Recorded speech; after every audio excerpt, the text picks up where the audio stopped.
Zamba pambola yo ozuli baku ya koyamba biso esikoza. Na ina biso etoko bosa ni vraie nature na yo.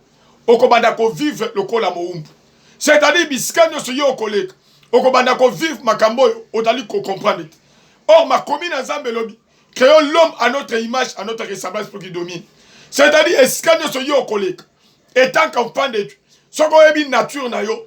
Okozala likolo ya maka. Yango tem to memi na toto yango tel qu'il est, tel que nous devons être. Oye bien aimé zana ndeko moko ndeko wana mobali. Ndeko wana akeko fute. Mais le pango akene ko fute. Ezali le pango esombama na mboka makila. Mokolo le pango asala ba cérémonie. Aloba ete na le pango moto moko te akoyi kobo. Mais ndeko ya zamu wana Nzambe. Tango akoti na le pango toke to sambeli pona ndako. Ezana constant moko asalaki.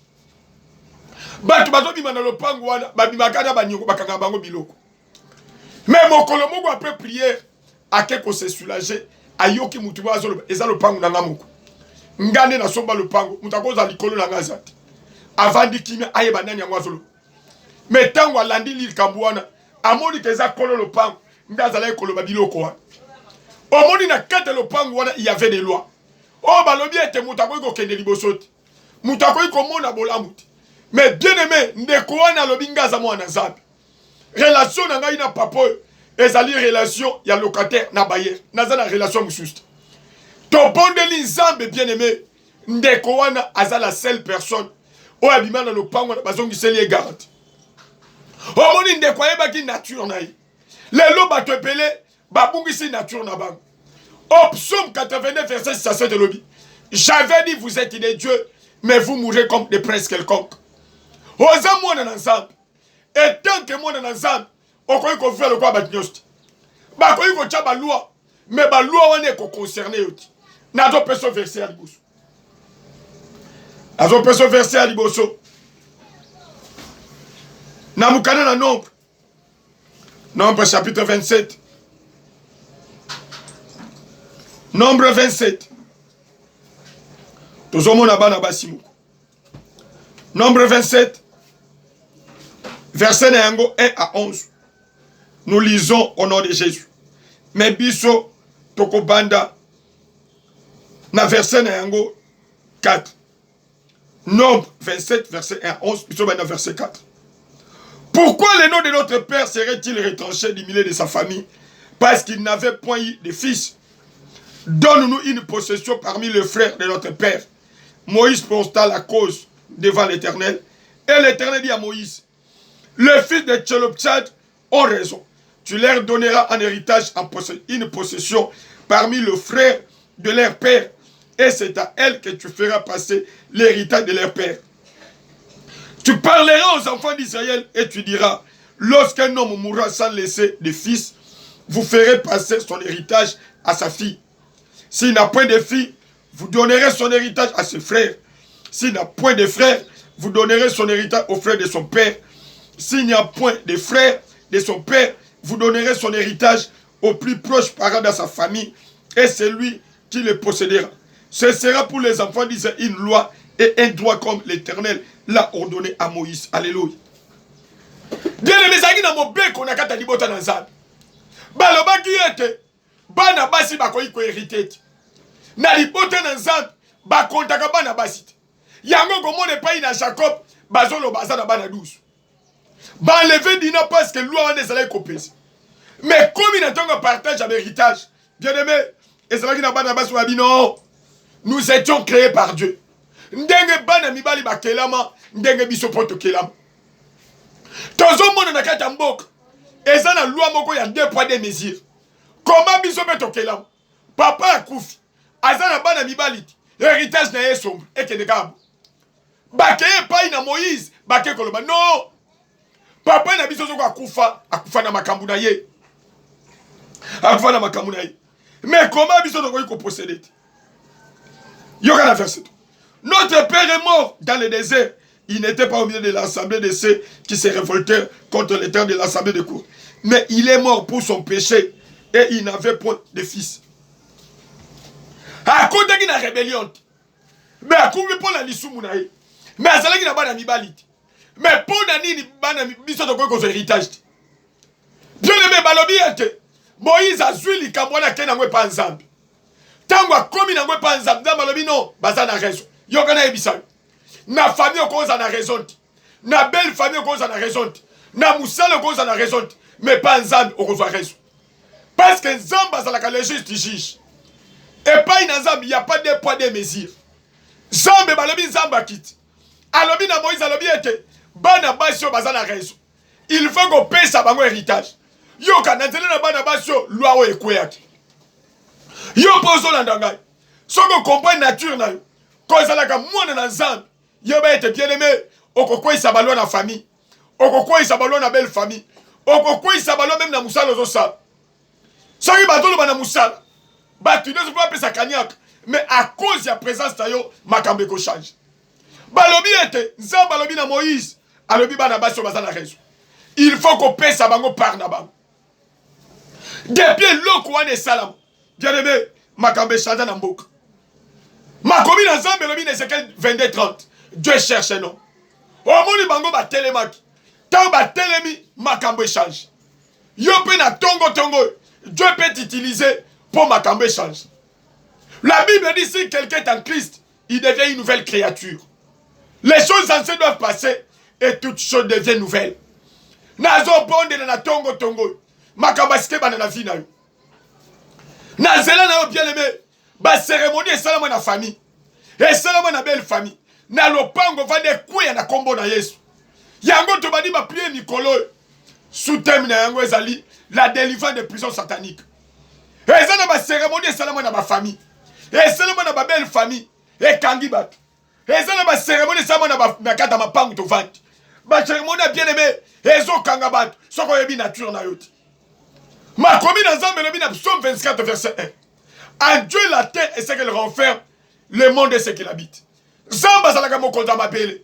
Azalaka mokonzi ya ba famille. Aza mokonzi ya nyonso. Le problème c'est quoi? Ozo yebe sika na yoti. Na to peso deuxième verset. Zo peso deuxième verset. To kemba na mukanda na acte. Kemba na mukanda na acte. Acte chapitre 19. Acte chapitre 19. Écoutez ce que la Bible dit. Verset 13 à 20.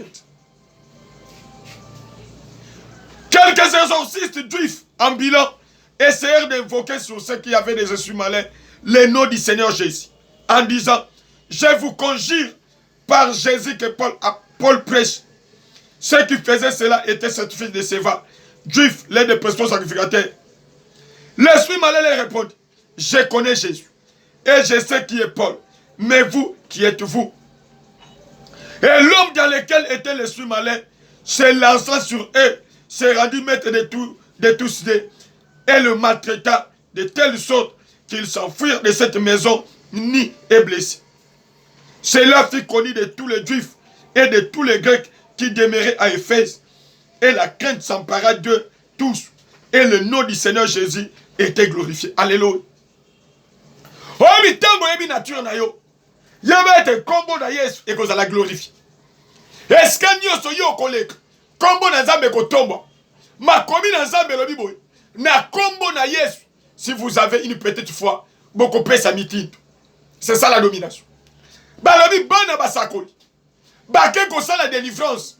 O bazaki na mandat. Oh, mais tant qu'on dit Yesu quoi encore le peu mobikisa yo. Et les bons Nzambe zali likolo na yo. C'est-à-dire aux amis à part. Bato bayeba ki tete. Paul la bongo la motema. Azalaki mopon, mais ça sous mobimite. A bongoli motema, bongoli motema. Molimo mo santo zalaki kati na ye. Et makaba zalaki kosala, azalaki kosala sur l'inspiration du Saint-Esprit. Azalaki kosala sur l'inspiration du Saint-Esprit. Oh, mais bien aimé bato bandi kosala, mutali boma délivrance. Bazali kola batozo bengado molimo mabe. Na kombo na Yesu. Oh, Paul la terre. Mais yok.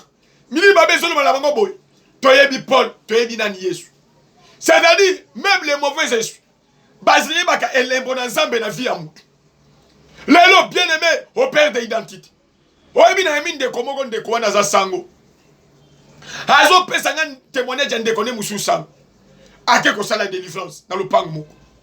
azongi na couvent milimo wane landiye et frappé tato aya to tunanga papa bino bosala ka délivrance ndengeni na c'est le problème est que on n'a pas le même esprit. Alléluia. On n'a pas le même esprit.